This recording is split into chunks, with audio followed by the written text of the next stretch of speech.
membacakan memori tujuan kembali Saka Tatal ya. Dalam pembacaan memori PK ini kami menyampaikan beberapa hal yang menjadi permohonan kami untuk dipertimbangkan agar putusannya itu yaitu membebaskan Saka Tatal dari segala tuduhan pidana. Ya, kami mempunyai sekitar 10 nopum. Itu ya sesuatu hal bukti yang belum pernah dimunculkan pada perkara Saka Tatal ketika di persidangan. Di antara 10 nopum itu ada bukti tentang bahwa peristiwa yang dialami oleh Eki dan Vina adalah kecelakaan lalu lintas. Kemudian ada juga kami sampaikan hukum yang terbaru juga tentang hilangnya DPO atau anulir dari 2 DPO, yang itu sama saja dengan mengatakan bahwa pembunuhan berencana itu tidak ada. Jadi dalam pasal 340 unsurnya salah satunya adalah perbuatan itu pembunuhan dilakukan dengan sengaja dan berencana. Sementara perencanaan atas peristiwa pembunuhan pada dakwaan 3 berkas perkara atas 8 orang itu semuanya perencanaannya ada pada Dani dan motifnya ada pada Dani, Peggy, dan Andi. Jadi sejak dengan melihat konstruksi itu kita bisa memastikan bahwa peristiwa yang terjadi terhadap kematian Eki dan Vina adalah peristiwa lalu lintas, dan 8 orang ini adalah korban kriminalisasi, korban rekayasa hukum ya, yang seharusnya dapat segera memperoleh keadilan gitu. Jadi kami membuka banyak hal-hal yang menunjukkan bagaimana dari sisi proses prosedur hukum, dari proses penyidikan, kemudian sampai dengan penuntutan, sampai dengan putusan, itu punya banyak kelemahan, kejanggalan ya, termasuk juga hal substansi menyangkut apakah ini peristiwa pidana atau bukan gitu. Jadi dalam perkara ini sama sekali tidak ada bukti yang bisa memperkuat bahwa peristiwa itu ada. Kalau ada yang bisa menunjukkan buktinya, ya saya sangat senang sekali, tapi menurut saya tidak ada bukti. Tidak ada bukti peristiwa pembunuhan dan pemerkosaan itu ada. Oke, artinya dari tim sendiri optimis bahwa kasus ini adalah murni kecelakaan lalu lintas, bukan ada pembunuhan dan penganiayaan atau pemerkosaan. Sejak awal, polisi yang mendatangi TKP Flyover Berkalu sudah menyimpulkan bahwa peristiwanya adalah kecelakaan lalu lintas tunggal. Berubahnya karena Rudiana mengambil inisiatif membentuk tim, melakukan penyidikan, melakukan penangkapan, melakukan interogasi. Nah, itu yang merubahnya. Gitu. Jadi sejak awal sebenarnya polisi sudah menyimpulkan ini kecelakaan lalu lintas. Apa mungkin abang sendiri sebagai tim kuasa hukum Saka Tatal, ada motif apa mungkin yang tadinya kecelakaan terus dirubah menjadi cerita bahwa ada pembunuhan terus pemerkosaan, apa mungkin motifnya? Motifnya nggak tahu, tapi jelas ada asumsi Rudiana bahwa kematian korban anak ini tidak wajar, luka-lukanya menurut dia tidak wajar, menurut dia ada luka senjata tajam.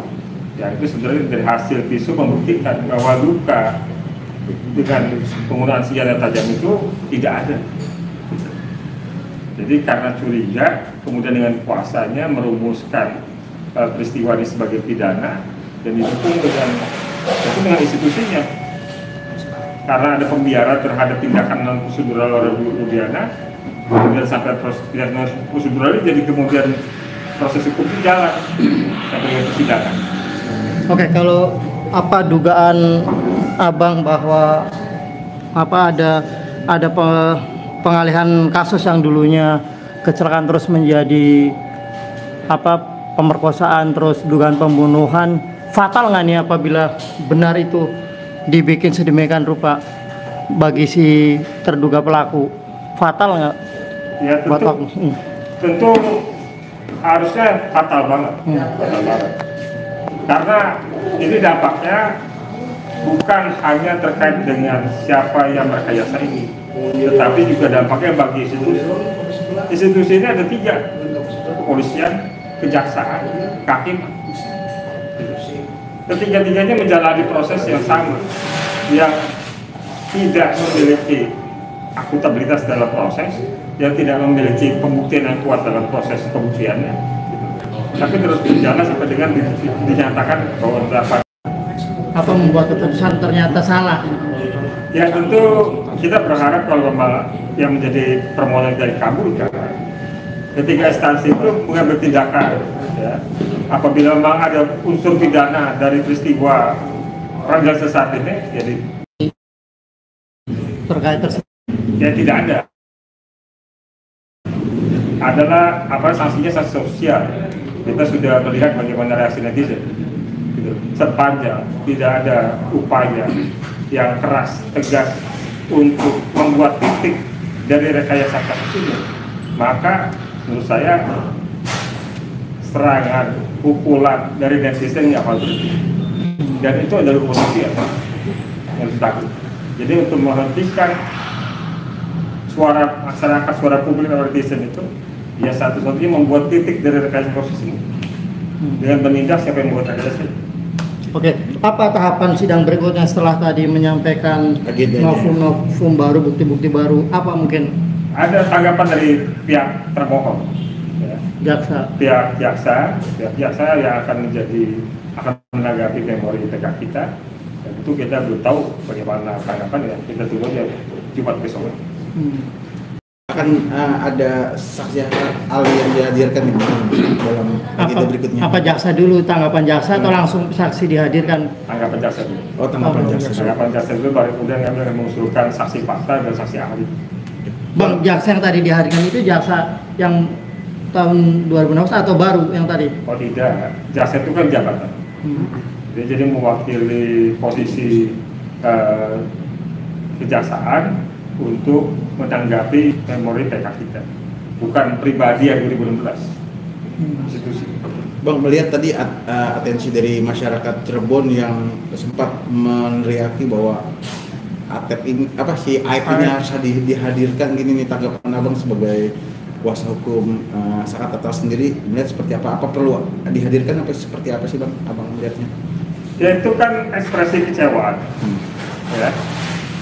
Orang melihat kejujuran Liga Akbar, orang melihat kejujuran Dede, tapi publik melihat Aib seperti tidak ada keinginan, kehendak untuk meluruskan peristiwa seperti itu.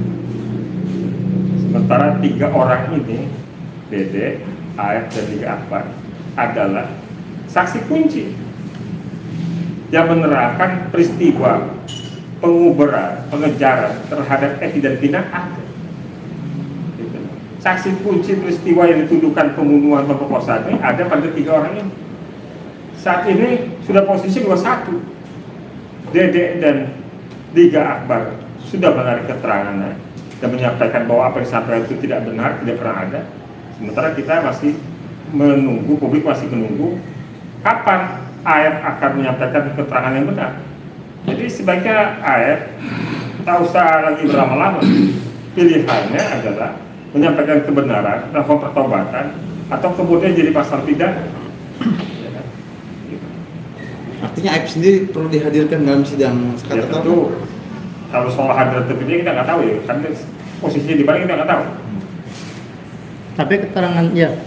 Tapi keterangan Dede terus Liga Akbar menambah kekuatan novum baru yang tim pengacara Saka Tatal ajukan, atau seperti apa? Jadi keuntungan nggak tersendiri nggak? Pasti. Ya pasti lah ya, pada prinsipnya tentu memberikan potensi untuk menguatkan pengajuan upaya hukum luar biasa ini ya. Di samping tadi apa yang telah disampaikan, potensi-potensi tentang kejanggalan gitu yang telah terjadi baik itu pada prosedur gitu ya, statisasi, terus satu cara pendidikan dan pendidikan tidak dilakukan secara bagaimana normal sesuai dengan SOP masing-masing instansi, saya rasa itu udah mesti terlihat gitu ya, terlihat dengan baik gitu ya. Nah, saya pikir mungkin kalau dengan hadirnya udah muncul Liga Akbar gitu ya, tadi Dede, ya kita berharap ya mohonlah kepada kita agar Aib keluar gitu ya, untuk supaya ini jadi terang benderang gitu ya, apakah tadi yang disampaikan apakah memang benar kecelakaan tunggal atau ada dugaan pembunuhan, kan itu tiga saksi kunci tadi gitu ya. Sementara kita sampaikan tadi sudah ada 11 novum baru gitu ya yang kita sampaikan gitu ya, kepada apa yang dibacakan oleh kami tadi di persidangan di hari ini, gitu ya. Nah, harapan kami memang kalau bicara sanksi tadi ya, memang tidak ada sanksi ya, paling enggak tidak mungkin ada semacam apa ya, sanksi moral lah terhadap apa netizen. Proses ini dengan kasat mata sudah menjadi hal bukan rahasia yang umum gitu ya, sehingga menurut masyarakat bisa menjudge bahwa ini memang tidak ada proses ketidakadilan gitu ya. Nah, maka dari upaya yang kami lakukan ini, yang pertama memang harus memberikan poin lebih terhadap khususnya Saka Tatal gitu ya, untuk merehabilitasi kalau seandainya dia yang mudah-mudahan harapan kami terkabul ya PK ini, dan dia akan direhabilitasi dan ada permohonan maaf dari beberapa itu yang instansi yang disampaikan tadi. Dan untuk ke depan gitu ya, artinya tiga instansi ini benar-benar apa ya, mengedepankan akuntabilitas ya dalam proses hukum yang baik tindak pidana yang telah dilakukan gitu ya, sehingga dia menjadi transparan gitu ya, masyarakat terbuka. Nah, maka itulah kita harus melototi betul gitu ya setiap proses yang menjadi perhatian publik gitu ya. Itu. Oke, Bang, Abang sebagai kuasa hukum Saka Tatal, artinya ada 8 bukti baru, novum baru. Seberapa yakin Abang, seberapa optimis, terus sudah menyampaikan juga kepada para ahli yang akan membela Saka Tatal, bagaimana mungkin mereka satu pemahaman bahwa iya benar ini adalah kasus kecelakaan, atau seperti apa mungkin? Iya, kan nanti kita lihat ya, karena kan memang ini kan baru proses pembacaan memo TK, Jumat itu nanti ada tanggapan dari jaksa, dan nanti mungkin baru dihadirkan saksi ahli gitu ya. Nah, ahli ini kan berbagai background, ada yang tadi disebutkan, ada mantan Kabar Reskrim Pak Susnoadi, ada pakar pidana gitu ya. Nah, nanti kita lihat bagaimana dari perspektif akademik seperti apa, dari mantan pelaku gitu ya, maksudnya masuk pelaku saya maksudnya partisi juga ada gitu ya. Jadi nanti kita lihat bagaimana pendapat mereka. Kalau mungkin arahnya kan yang kita tentu pikiran-pikiran, konstruksi berpikir mereka kan berbeda, tidak mungkin sama ya melihat kasus ini. Mungkin aspek dari kabar resmi seperti apa, akademis seperti apa, nanti kita lihat bagaimana nanti di persidangan selanjutnya. Abang kali Ada yang tambahkan, Bang? Terima kasih, saya tim sama-sama dengan Abang tadi. Saya Siprus Atatali tanya bahwa dari pembacaan kita tadi memang jelas punya keyakinan benar bahwa Majelis Hakim Khususnya Mahkamah Agung nanti dalam memeriksa perkara dengan kembali ini dengan melihat fakta dan novum yang hampir 10 novum sudah diajukan itu, dan yang paling fatal tadi itu pencabutan dari keterangan si Dede sama tiga itu kan, dan pengakuan mereka di setiap podcast atau setiap televisi mereka dipanggil, diminta oleh Ibtu Rudiana untuk bersaksi merekayasa sedemikian rupa. Nah, dengan sendirinya kedua juga upaya hukum dari pihak yang terpidana bahwa maupun Ibtu Rudiana adalah Mabes Polri, karena dianggap ini adalah biang keroknya perekayasan kasus tentang pembunuhan kematian yang dianggap dibunuh, walaupun dalam penemuan awal dari polsek ya kalau itu bahwa itu adalah kecelakaan tunggal, lalu kecelakaan lalu lintas tunggal. Nah, itu seperti itu. Nah, itu yang menjadi temuan yang betul-betul fatal, karena tak boleh tidak, kan itu juga institusi kepolisian polsek itu bukan terpisah dengan Polres Cirebon, satu kesatuan kan sebenarnya. Kalau saling menghargai tugas fungsi masing-masing, Pak Ibtu Rudiana ini kan sudah melampaui kewenangannya, baik dia menangkap, menggebukin itu yang disampaikan oleh para terpidana maupun baru BKLP. Kesian kan orang, keluarganya tersisa betul pada orang yang tidak melakukan tindak pidana harus dipaksa mengakui melakukan tindak pidana.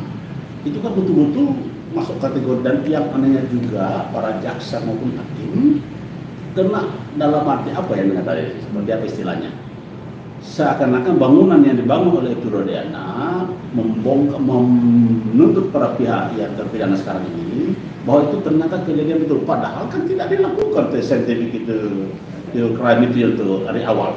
Kalau mungkin dibuka contoh CCTV kedua pesan elektronik itu, komunikasi ke telepon, saya punya keyakinan itu tidak mungkin apa yang dituduh oleh itu lakukan, karena pasti CCTV kan bisa berbicara. Kedua, percakapan itu kan TKP, lokus dan telepon kan tahu umpamanya dia jam sekian dan di mana posisi ini HP ini. Sekarang kan semua, nah 2016 kan sudah canggih Pak. Masa 2016 kalau masih zaman primitif? Apakah Cirebon 2016 ini masih zaman primitif? Kan tidak. Semalah lebih di luar daripada Cirebon ini, masa bisa menangkap layar di perbatasan Indonesia ini masih bisa layar itu. Nah, dari situ sudah ketahuan bahwa penyalahgunaan kekuasaan oleh Ibu Rudiana ini sangat besar. Nah, itu yang di sini pertaruhkan bahwa institusi kepolisian supaya tidak terbawa dalam rekayasa yang dari awal ini tidak dilakukan, dan para penyidik juga jelas sudah menyampaikan ya, seperti itu. Jadi itu yang kami bermohon dengan penyampaian ini bahwa supaya Sakatatal ini menjadi pintu gerbang master key-nya memasuki untuk semua yang ada terpidana bisa menjadi mengikut jejak Sakatatal untuk bebas murni. Kami tidak melakukan Pak. Kata hukum kan lebih baik membebaskan 1000 orang bersalah daripada menghukum 1 orang tidak bersalah Pak. Itu asas berlaku universal di dunia nasional maupun internasional. Bukan cuma satu berlaku itu Pak. Lebih baik membebaskan 1000 orang bersalah daripada menghukum 1 orang tidak bersalah. Itu sudah asas berlaku universal nasional maupun internasional dalam hal penyidikan seperti ini. Beberapa kasus seperti ini. Itu yang menjadi tambahan. Sekian terima kasih. Jadi intinya buat instansi lembaga yang telah membuat 8 orang itu menjadi menderita, ya, menjadi terpidana, gampang saja, cabut saja duri dan daging. Kalau duri dan daging cabut aja. Apa jadi beban? Iya. Apa jadi beban institusi, jadi beban lembaga, mencoreng nama lembaga? Sederhana banget. Oke. Terima kasih Pak. Closing statement. Abang closing statement.